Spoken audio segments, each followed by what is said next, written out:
Pirms daudziem gadu tūkstošiem, kad cilvēki no medniekiem un augu vācējiem pārtapa zemkopjos, viņi iemācījās sēt un audzēt labību. Labības graudus samala miltos un izmantoja pārtikā. Mūsdienās mūsu ēdienkārt ir grūti iztēloties bez graudu un miltu produktiem. Ja sajauc miltus ar ūdeni un šo masu uzcep, iegūst maizi šī vārda visvienkāršākajā nozīmē.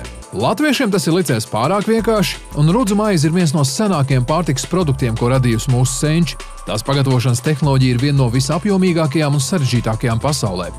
Lai ceptu rupmaizi, vajag lielu meistarību un iedvesmu, kur noteicošais būs meistara roku darbs un rūpība, nevis rūpniecības ražošanas mašīnas. Jebkura maize pamatā sastāv no miltiem un ūdens, reizēm arī rauga un dažādām piedevām, kas veidot maizes šķirnes. Maizes cepšanai var izmantot dažādus graudaugus – kviešus, miežus, rūdzus, auzas un citus. Neraugoties uz dažādu maizes šķirņu pārpilnību, ir tikai 3 pamata maizes veidi – baltmaize, rupmaize un saldskāpmaize.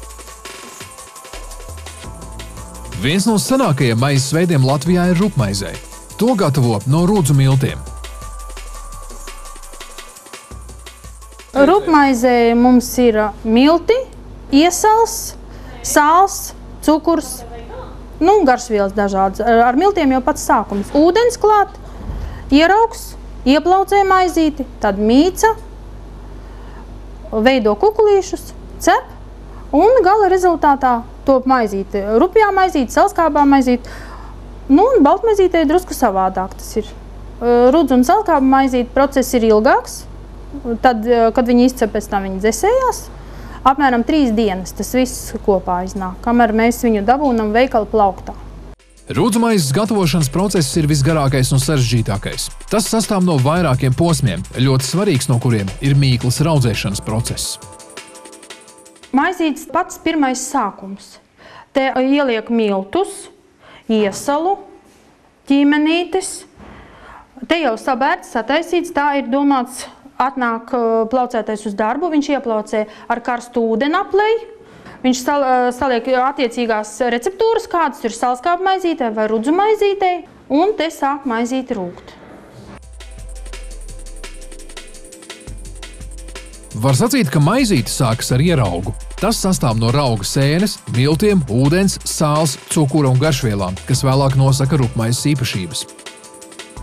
Šī tā te ir lāpstiņa mente, ar ko viņš maisa viņu.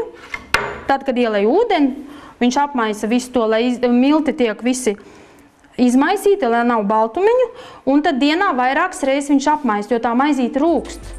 Koka kublos mīklu raudzēja jau mūsu senči, jo šāda maizīte sanāk garšīgāka un arī mīklu labāk rūkst. Kubli no apakšas tiek sildīti, jo tas ir nepieciešams rūkšanas procesam. Kubla apakšā palikušais ieraugs tika izmantots no jauna nākamajam cepienam. Raugs ir mikroskopisku sēņu kultūra, ko izmanto dažādās saimniecības nozarēs. Pārtikas rūpniecībā rūkšanas procesā veidojas ogliskābā gāze un spirts. Šo īpašību izmanto maizes cepšanā. Ogliskābā gāze izcilā mīklu un padara to irdenu. Dažādām maizes šķirnēm izmanto dažāda veida rauga sēnes. Mīklas raudzēšanas process ir garš un sastāv no vairākiem posmiem. Tikai tad, kad mīkla ir pietiekoši uzrūgusi un samaisīta, tiek veidoti klaipiņi un ievietoti krāsnī. Saldskāpmaize ir tā pati rudzu maize, tikai tās gatavošanā tiek izmantota cita raugu sēne, līdz ar to cita veida raugs.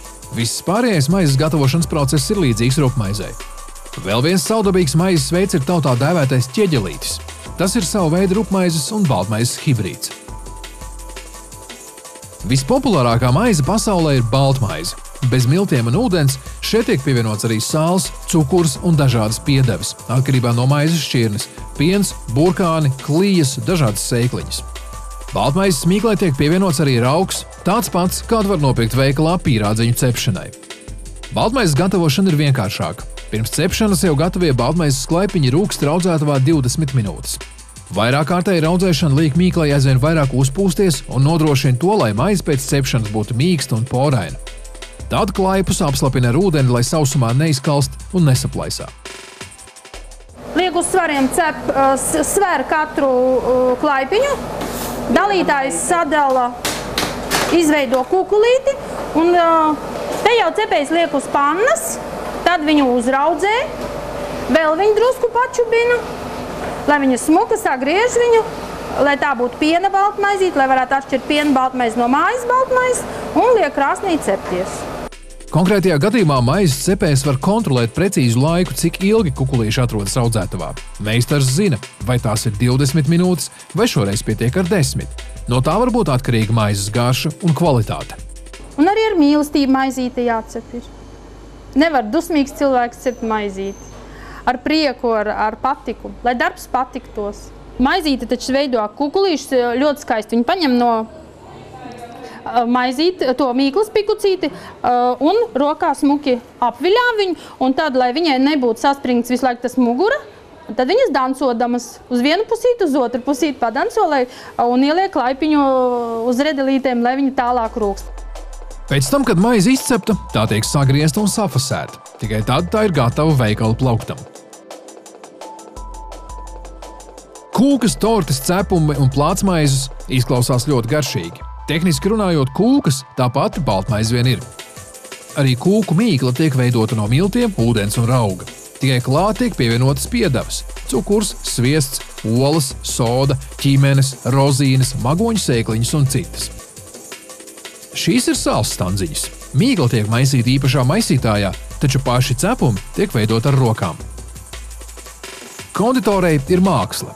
Labam konditoram, gluži kā labam pavāram, jāprot savienot dažādus produktus ne tikai tā, lai tie būtu garšīgi, bet arī, lai nejuktu laukā, būtu mīksti un to sēdot nevajadzētu laust zobus.